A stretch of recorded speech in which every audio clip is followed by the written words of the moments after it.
il n'y a pas de concentration, il n'y a pas de méditation sans concentration. Il n'y a pas de concentration sans contemplation. Celui qui sait respirer, sait voler. Celui qui sait respirer. Est-ce qu'on peut entrer dans les vraies choses maintenant?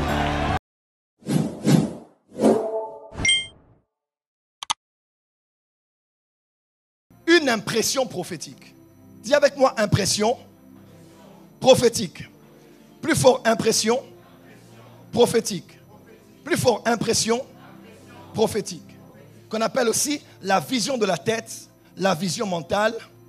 Des fois, ce n'est pas très clair, mais ça peut être compris par la maturité de l'interprétation. Est-ce qu'on peut lire un verset? Évangéliste Myriam, prenez le micro. Daniel 7, verset 15.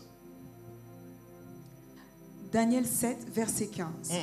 Moi, Daniel, j'eus l'esprit troublé au-dedans de moi, et les visions de ma tête m'effrayèrent.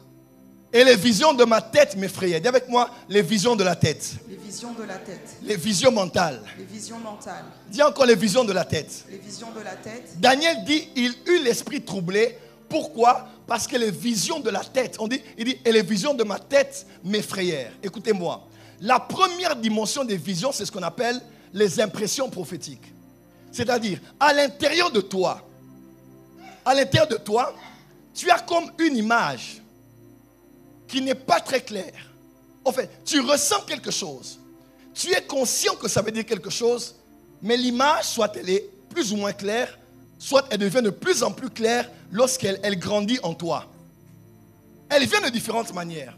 Premièrement, je vous donne un exemple. Lorsque tu commences à intercéder, j'intercède pour Mike. Seigneur, je prie pour Mike et pour sa femme. Pendant que tu pries.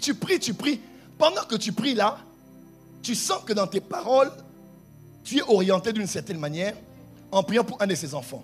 Il y a une image qui commence à se former en toi. C'est l'impression prophétique.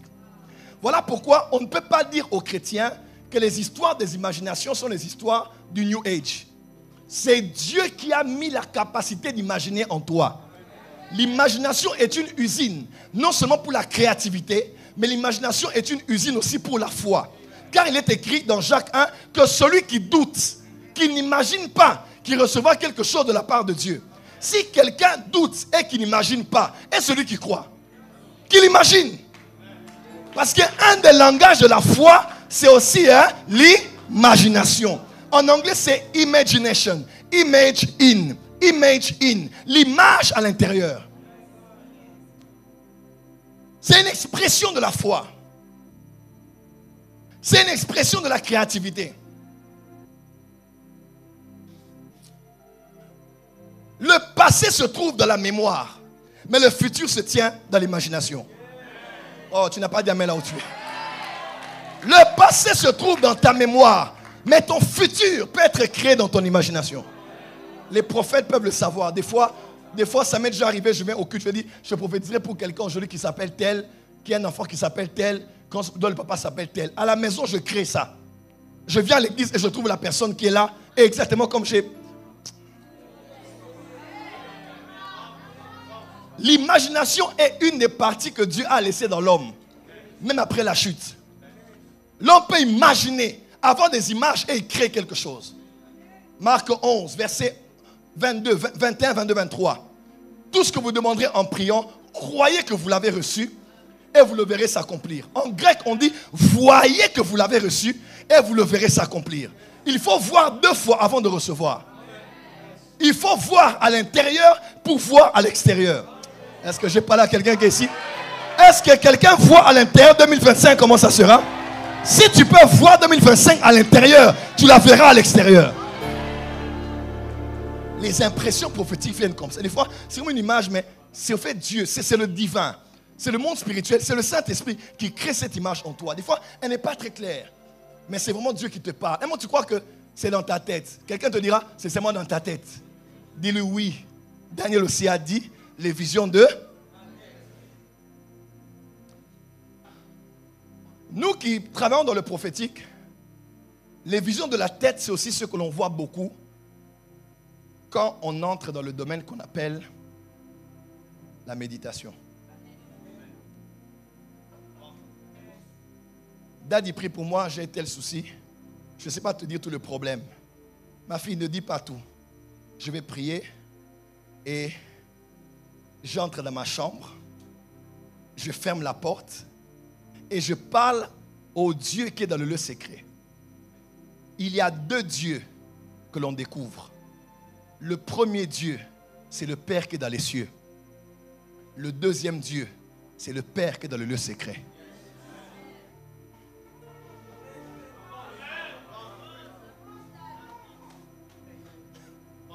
Lorsqu'on veut le voir se manifester, on élève la voix en public et on parle. Notre Père qui est dans les cieux. Mais lorsqu'on veut recevoir le secret, on ne crie pas. On entre dans le domaine de la méditation. C'est là où on va dans le silence. Même si on est entouré par 1000 personnes et qu'il y a des baffles avec de la musique, ceux qui ont appris à grandir en esprit savent faire silence à l'intérieur d'eux. Et c'est quand ils commencent à prier ou à questionner Dieu. Seigneur, qu'est-ce que je dois faire? Comment je dois prier? Que des images commencent à se former. Qu'on appelle les impressions prophétiques. La plupart des services prophétiques que je prépare, moi, plus de 50%, c'est toujours comme ça. Sur plus de 50%, toutes les prophéties sont toujours en partie un peu à la maison, un peu en chemin, un peu dans la salle. Et des fois, tout le fichier sort. Tout le fichier, téléchargement complet, 100%. Tu viens au culte, tu sais déjà que j'ai déjà tout ce que je vais dire. Des fois aussi, tu n'as rien à dire. Mais à peine tu arrives, une couleur attire ton attention. Ou une image qui vient dans toi. Tu dis, mais qu'est-ce qui se passe comme ça? Une image commence à se former. Mais des fois, c'est plus ou moins clair. Tout dépend maintenant de ta capacité. Tu sais, quand tu as une radio et que tu cherches la fréquence, n'est-ce pas? Cherchons par exemple RFI. Quand tu commences à tourner, tu entendras beaucoup de voix, beaucoup de sons. Jusqu'à ce que tu ailles dans une telle précision. Quand tu cales, voilà, et tu entends clairement. La personne que tu entends n'a pas commencé à parler parce que tu t'es connecté. La personne qui entend parlait déjà, mais c'est toi qui t'es connecté à la fréquence pour l'écouter.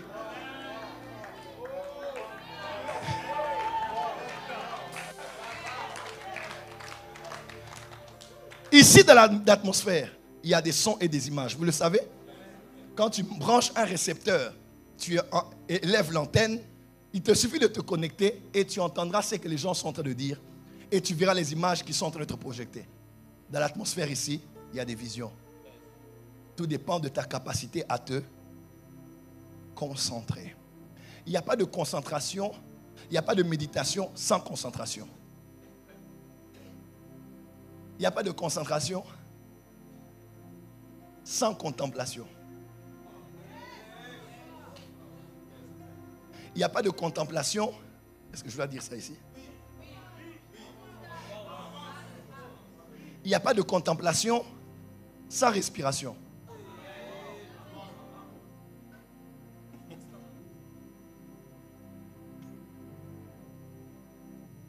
Ne peut méditer que celui qui sait respirer. Nos pensées sont comme des singes. Il est compliqué de prendre toutes les pensées et de les emmener en Christ, en Dieu. Dans un nom de Dieu, un attribut de Dieu, une nature de Dieu, dans quelque chose de Dieu. C'est difficile. L'homme a entre 60 000 et 70 000 pensées par jour. Comment faire silence et mener toutes mes pensées sur Dieu, sur un service, sur quelqu'un sur que je vais prier? Des fois, quand ça passe un peu dans tous les sens, la seule manière de te calmer, c'est de respirer. Est-ce que je peux dire les choses des grands ici? Viens. Maintenant, on est entré dans une autre zone. Il y a des choses secrètes qui doivent sortir. Dis amen bien. Viens, va par la porte, va à la porte. Va à la porte.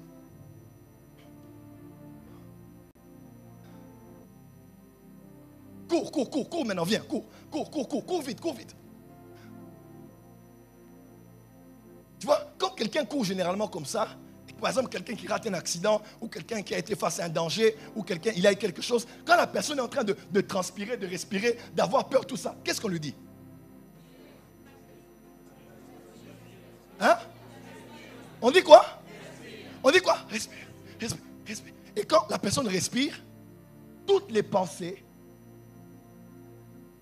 qui s'éparpillaient commencent à se focaliser et à se calmer. Quel lien il y a entre les pensées et le souffle? Quel est le rapport entre la pensée et la capacité à respirer? Frère, il y a des choses que ces gens-là ont volées chez nous. Parce que nous, tout ce qu'on connaît, c'est craindre Dieu et la sainteté. Frère, il est temps d'entrer dans les mystères du royaume. Oh, dis amen que je t'explique. Dieu a créé l'esprit de l'homme. Genèse 1, verset 26. Après, Dieu a formé le corps de l'homme. Genèse chapitre 2. Il prend l'esprit, le rouak, il met dans le adama, il prend le pneuma, il le met dans le nefesh, c'est ça? Dans le nefesh, quand Dieu souffle, l'homme devient un souffle de vie. Neshama. Esprit, âme et corps. Alors, on sait là où l'esprit a été créé, on sait là où le corps a été créé, mais l'âme vient d'où? L'âme est la...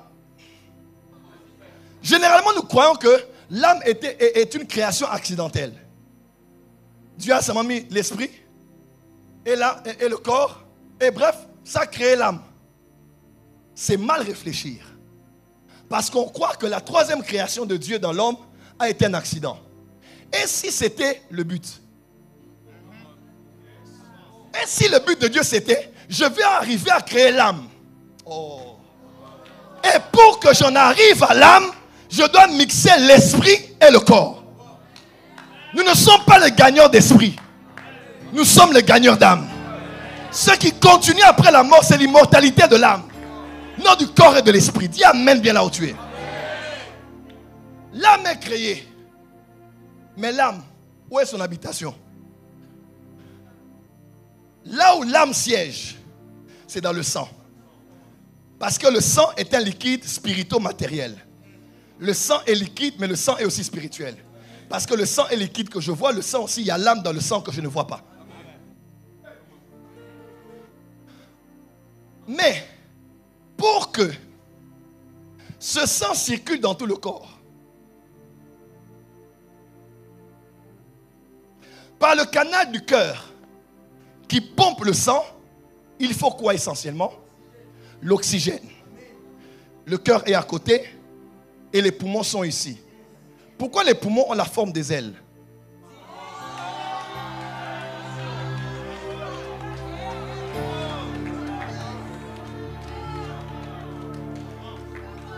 Celui qui sait respirer, sait voler. Celui qui sait respirer, est-ce qu'on peut entrer dans les vraies choses maintenant?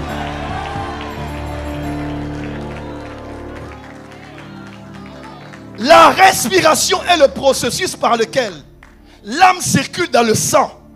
Et le sang continue à maintenir la vie dans l'être humain.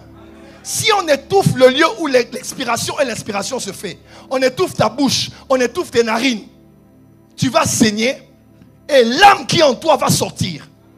Comment quelqu'un peut mourir par étouffement? Comment l'âme peut sortir parce qu'on a bloqué les voies de respiration?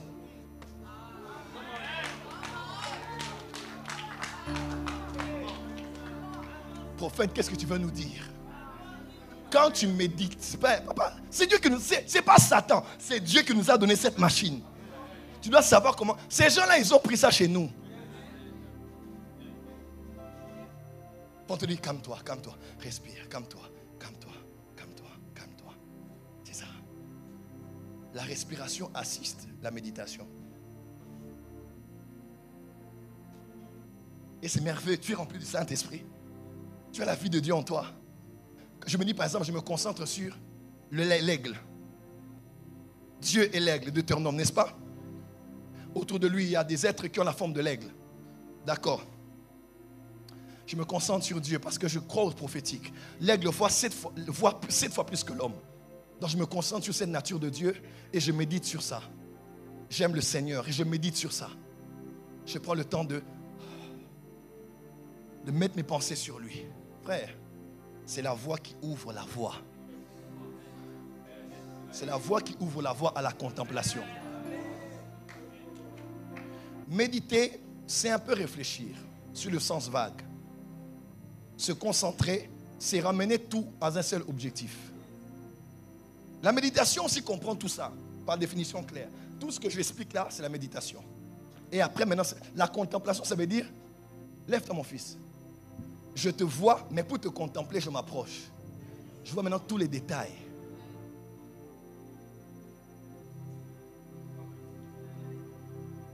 Le corps est une machine spirituelle qui peut te permettre de te disposer à rencontrer Dieu. Pourquoi le jeûne? Ça fait quoi? Ça fait quoi à Dieu si je ne mange pas? Vous voyez un peu? Ça fait quoi à Dieu si je me prive de manger?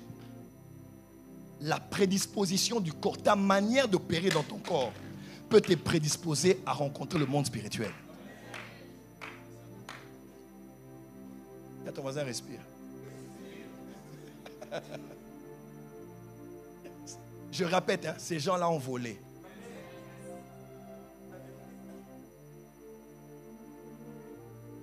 Il y a un calme quand tu gères ta respiration. Tu as déjà remarqué ça? Tu peux être troublé comment, mais quand tu... D'accord. Tu as envie d'aller au petit coin, tu sais, hein? Quand tu es à quelques minutes de la maison, là, plus tu avances, plus ça augmente. Tu dis, Seigneur, je veux faire ça sur les vêtements aujourd'hui. Mais quand tu le dis, oh, calme-toi, Joe, calme-toi. Tu vas maîtriser ça. Le corps est le temple du Saint-Esprit. Tout ce que Dieu a fait a un sens. Certains ont compris, mais d'autres jusqu'aujourd'hui attribuent tout à Satan parce qu'ils n'ont rien compris. Jésus expira et il dit, je te remets mon esprit. Quel est le lien entre ce que quelqu'un a et la vie qui sort de lui? Quel est le lien entre ce que quelqu'un fait, comme il a fait son dernier soupir, avant de mourir, elle a fait et le chamaï est sorti.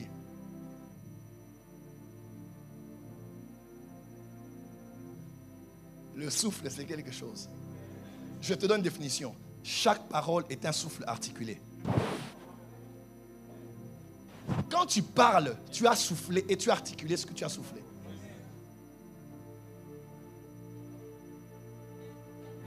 Les paroles que je vous dis sont esprit, sont des pneumas.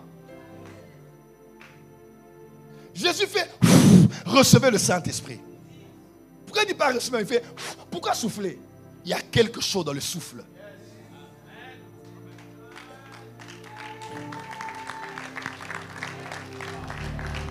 J'ai fermé la porte. Vous avez compris, hein? J'ai fermé. Dites avance prophète. Ne vous en faites pas. Votre place est où? Acclame, on avance.